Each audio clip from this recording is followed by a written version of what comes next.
I have the great honor right now of having a live guest in studio. His name, Stuart Sullivan. And we should all care about this because he's with the Shriners Children's Hospital. He is the chief philanthropy officer. And it's my understanding, one, thank you, Mr. Sullivan, for joining us because I watch the Shriners commercials on television all the time. And there's no other way to say this. You're doing God's work in terms of pediatric care and dealing with children with very, very serious health issues. So I'm going to talk about the campaign that you're working on. But Shriners, is it accurate? You started in New York. You don't have a hospital here now, but you started in New York. Is that correct? So the fraternity, the Shriners fraternity, started in New York City in 1872. And these were a group of Masons who got together and decided that they wanted to start a new fraternity that's a subset of the Masonic tradition. And so they decided to start the Shriners.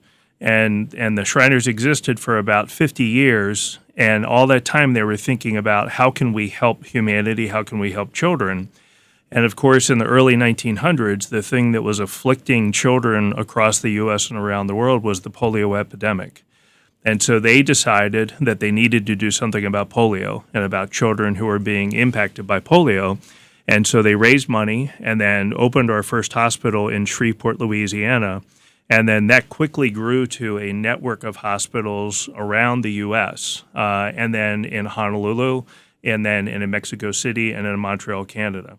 And so literally we treat kids from all over the country and all around the world, about 100 nations a year, we get children from those countries. Now, how is that possible?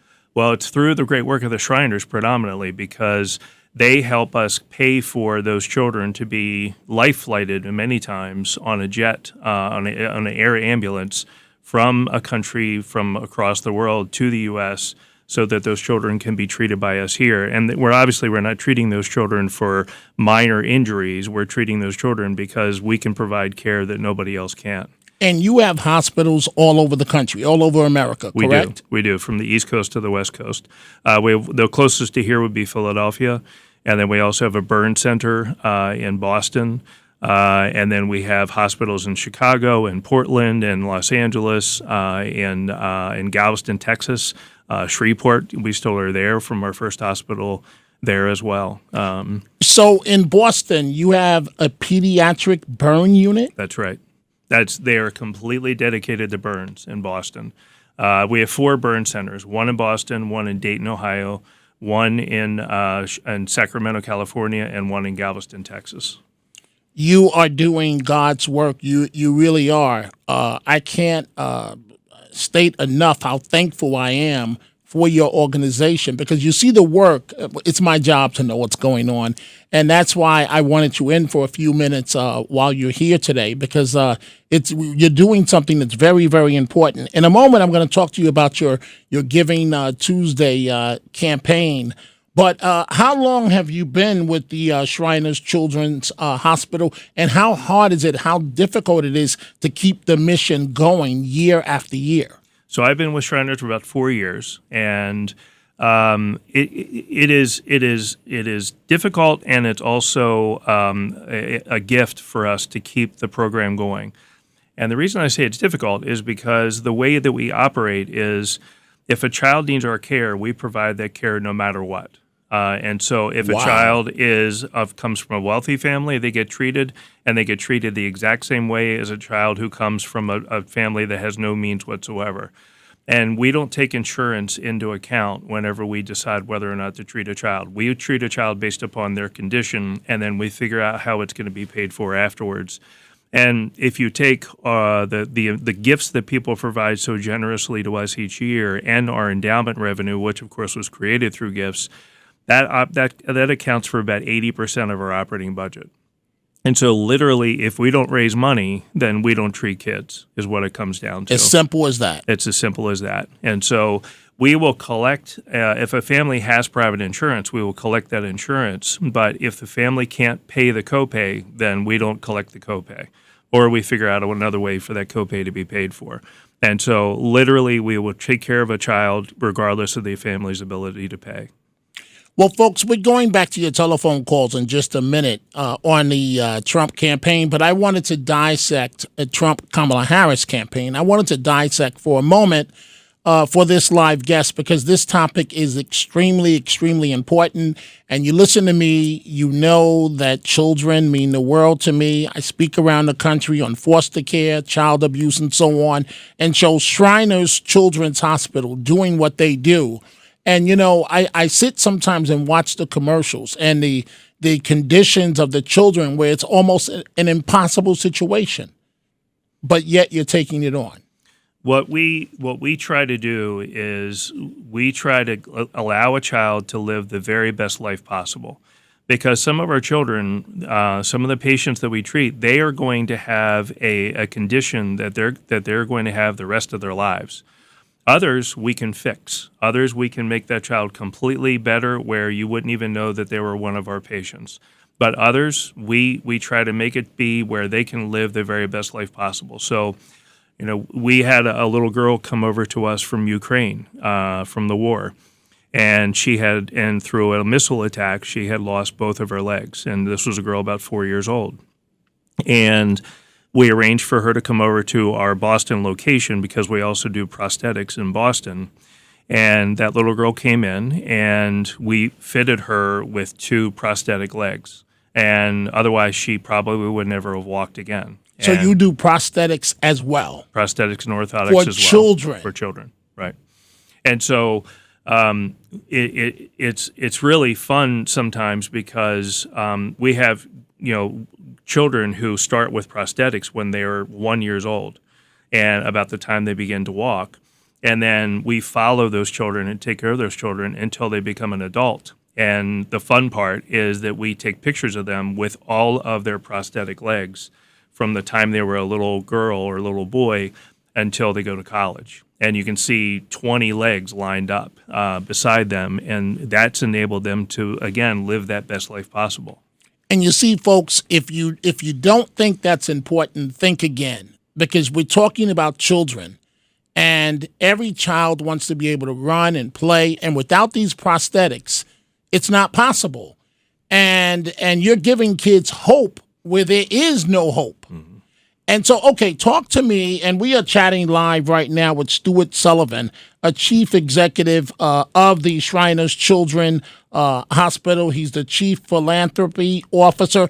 Talk to me about Giving Tuesday and what's that going to mean. So we have this great partnership coming up with WABC on December 3rd, but also leading up to December 3rd, where we're going to be here in New York, and we're going to be here live on air for that day, and then some things leading up to that day, where we're going to be featuring stories like the one I just talked about, and we're going to be on air in the morning through the afternoon, and we're going to be telling these sort of stories throughout the course of the day, and of course encouraging folks to consider in this time of giving and in Giving Tuesday that if they're thinking about making gifts to charity, that they at least consider us being one of those charities that they support.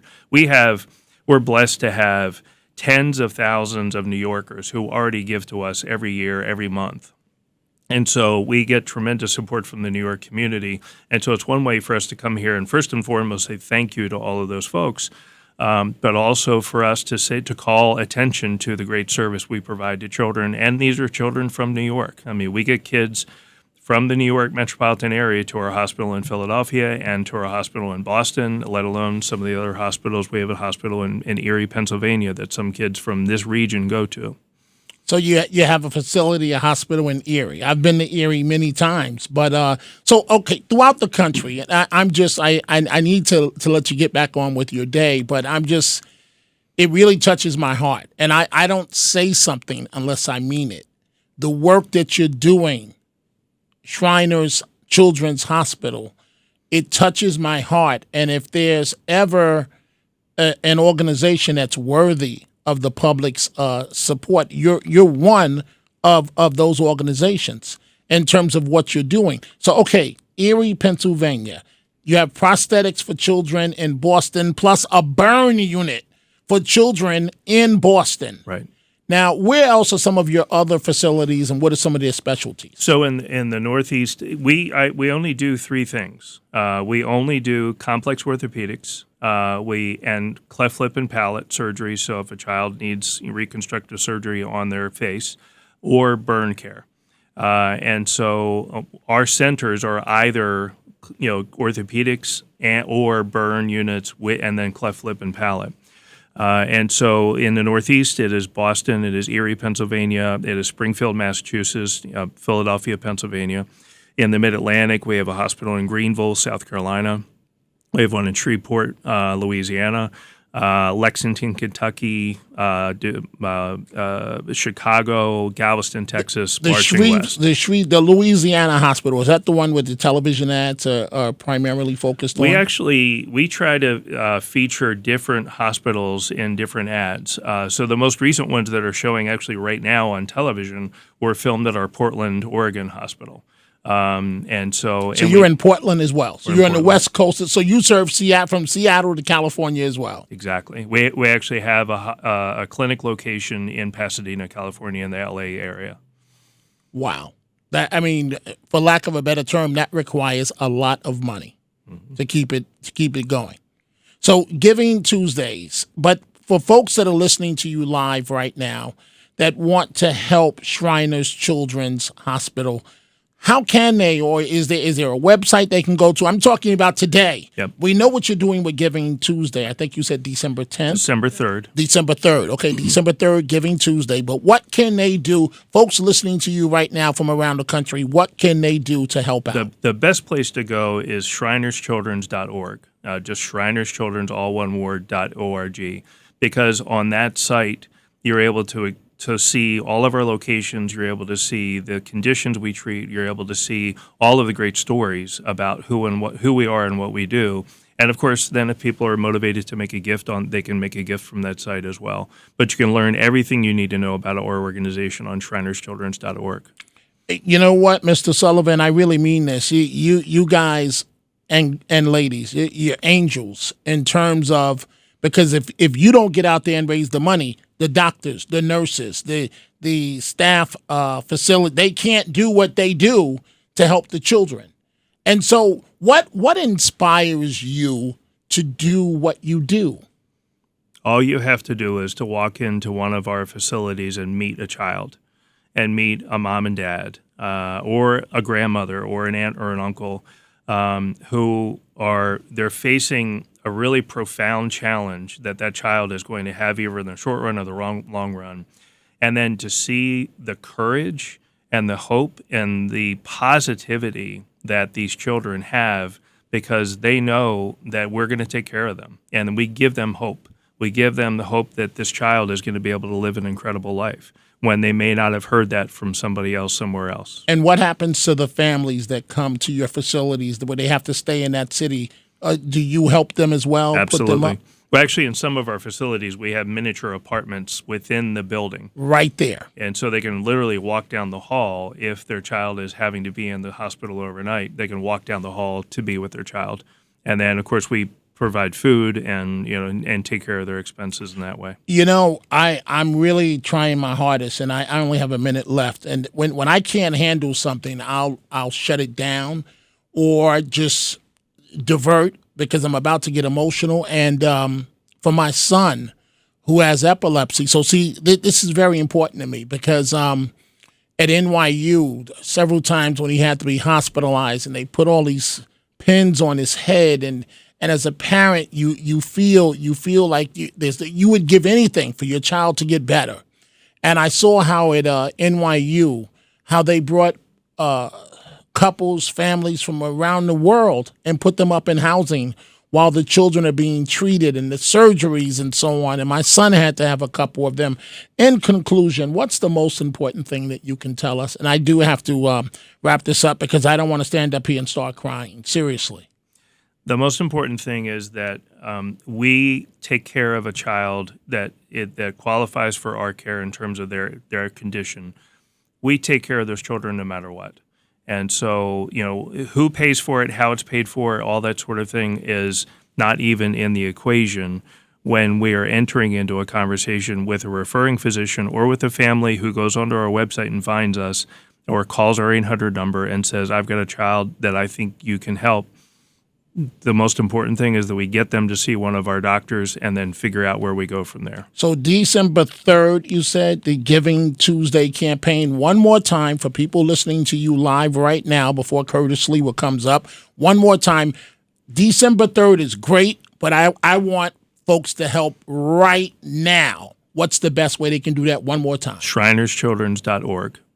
All one word, ShrinersChildren's.org. Well, Mr. Sullivan, and we have just been talking live to Stuart Sullivan, the Chief Philanthropy Officer of the Shriners Children's Hospital. You are the real deal. Your facility is the real deal. All I can say is thank you from the bottom of my heart on behalf of the children. You folks are standing up for those that are voiceless in society. You are fighting the good fight on behalf of children. Thank you so much. Thank you so much. And folks, we are going to take a break. Thank you for those remarkable comments you just made. And folks, this organization is the real deal, helping children, and it requires our help. They can't do what they do without us. Bottom line.